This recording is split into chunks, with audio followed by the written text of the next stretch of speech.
Well, the Scottish Conservatives again say they will stop Indyref2, but in reality it's Boris Johnson who would block an independence referendum and seems to have every intention of doing so.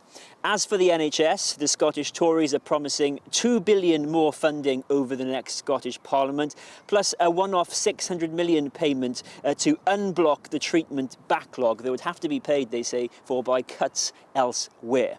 But today, a U-turn on NHS pay. The UK government, of course, had proposed a 1% pay increase for England. The Scottish government had proposed 4% for Scotland. And a few weeks ago, the Scottish Tory leader refused to match that 4% and said he'd wait for an independent body to report in a few months instead. Well, he appears to have changed his mind.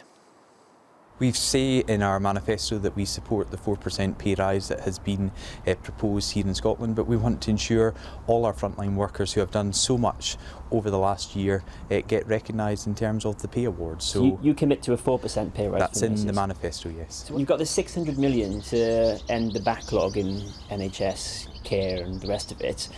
You say that it may require difficult choices and sacrifices to deliver that. What are those difficult choices? Well, it will. It will require efficiencies from elsewhere within the NHS. What else are you going to cut? Well, we've got to look at that. You don't know yet? I'm saying, we've got to have an open and frank discussion within the NHS about that, but we do need to reprioritise to deal with this backlog in terms of treatment times, appointments and operations that have been delayed. You're going into an election. You say that your manifesto is fully costed, but surely you should have those costs fully prepared. The 600 million that you're going to cut, you won't tell us what it is. Well, it's £600 million from within the current budget. Something.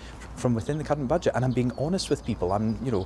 Scottish Conservatives are the only party that have costed our manifesto, have published the figures, and you're right to challenge us on that. It emerged in our interview with Nicola Sturgeon the other day that she hasn't conducted analysis of the economic consequences of independence. I presume you think she should. Absolutely. She's asking people in this election to support the SNP, to get a majority, to hold a second independence referendum. Where was Boris Johnson's analysis of the economic consequences of his Brexit deal and the agreement that followed? Well, there were a number of analyses done. The Treasury Select Committee looked at it, the previous government led by Theresa May. Where was Boris Johnson's analysis of the economic consequences of the Brexit deal that he proposed, they put forward, that you voted for? Well, Parliament as a whole voted for it. You'll remember the Labour Party also voted for that deal. Might voters not look at this and think, well, there's a prime example of double standard? You criticised Nicola Sturgeon for not costing independence, and yet Boris Johnson did not cost Brexit. We have an election here in Scotland in less than 3 weeks' time where Nicola Sturgeon is saying vote for the SNP, and if we get a majority we'll hold another independence referendum within the next couple of years. We'll campaign to separate Scotland from the rest of the UK within our recovery phase. And now she can't tell us what that would cost. If you lose and there's a pro-independence majority in Holyrood, it's a bit like the question that was asked of Donald Trump, isn't it? Would you accept the outcome of the election, a democratic mandate for a second independence referendum? I'm not going to speculate on the outcome of an election that's not been held yet. I'm going to campaign over I'm not asking you to speculate, Mr. Ross. You say if you win, you will stop Indyref2. So if you lose, do you accept there's a mandate for that independence referendum? What I'm saying is 5 years ago, Nicola Sturgeon went into that election with a majority. Every pundit told us the SNP would win a majority again, and they didn't, because the Scottish Conservatives more than doubled the number of MSPs, people united behind us as the strongest pro-UK choice anywhere in Scotland. They can do that again at this election, stop another SNP majority and stop a referendum to make us focus absolutely on our recovery. Tell me this then, once and for all.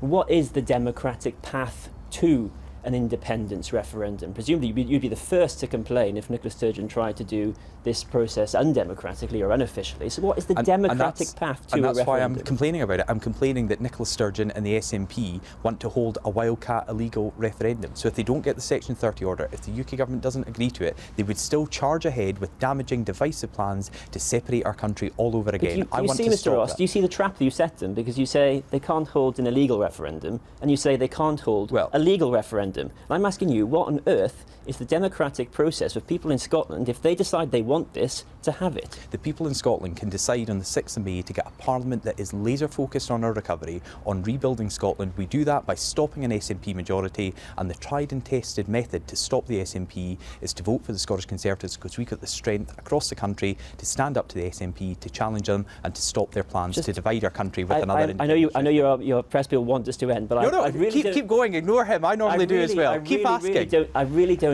understand How do you get a referendum in Scotland I if don't enough want people a vote for it? referendum, If 50, 60, 70% of people vote for it, maybe even 80%.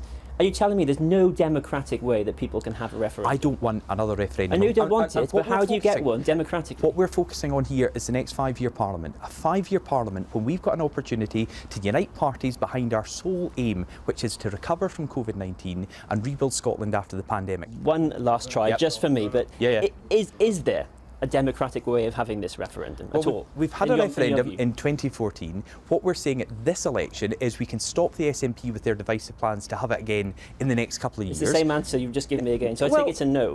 What I'm saying is this election comes down to the SNP who want to hold another independence referendum and the Scottish Conservatives that want to stop them to ensure we can focus on our recovery and rebuilding Scotland.